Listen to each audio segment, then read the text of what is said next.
Bună, fraților, eu sunt Void și în videoul de astăzi o să vă arăt cum să luați niște flag-uri clear, bune, mișto, pe Roblox. Deci, hai să nu mai vorbim și să intrăm în video. Prima oară, trebuie să intri în browserul tău. Pur și simplu, intri pe el.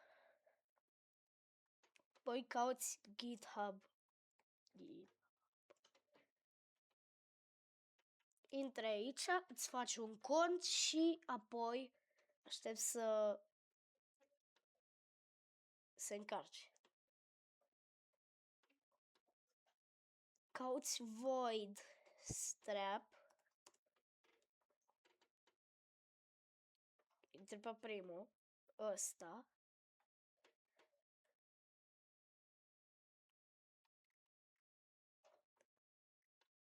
Apoi te duci mai jos. Aici la plus 57 releases.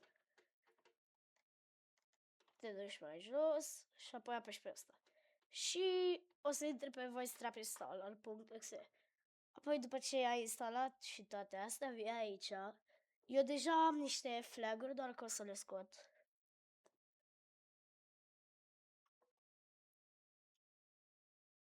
Deja le am pe alea care vreau să vi le arăt. Și faci flag debug sky gray. Și pui valoarea pe true. Copiezi asta.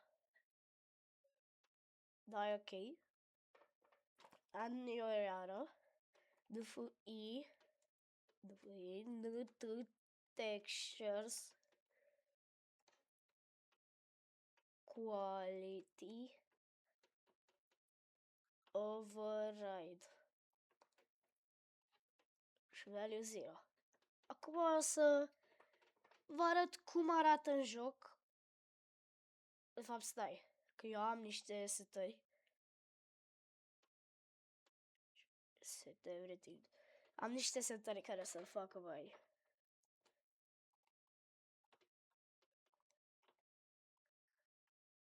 mai ciudat.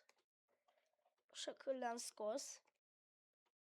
Și o să bag flag-urile iară.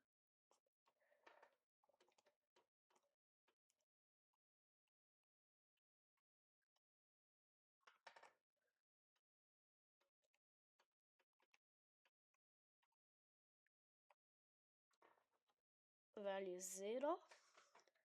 Și apoi dai save and launch. O să vă arăt în ăsta. În Rivals cum arată.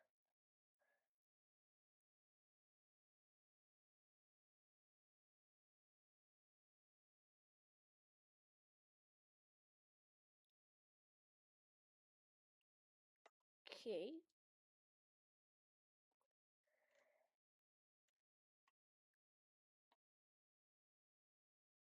Intrăm în Rivals.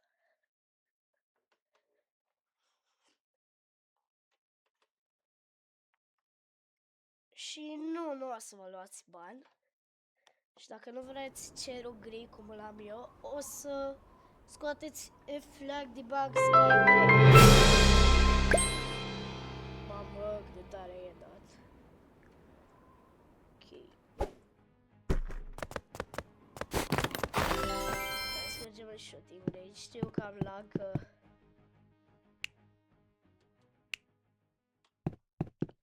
am laptop cartof. Dar nu ai ce să faci. Acum, la mine e mai... Am mai multe FPS, doar pentru că filmez. E mai... Da. Mult mai prost și cred că pe filmare o să se vadă și mai prost. Am și voice changer-ul, na, e urât. E urât o combinație. Dar... Na. Nu am ce să fac. Ia ASMR. Stați un pic.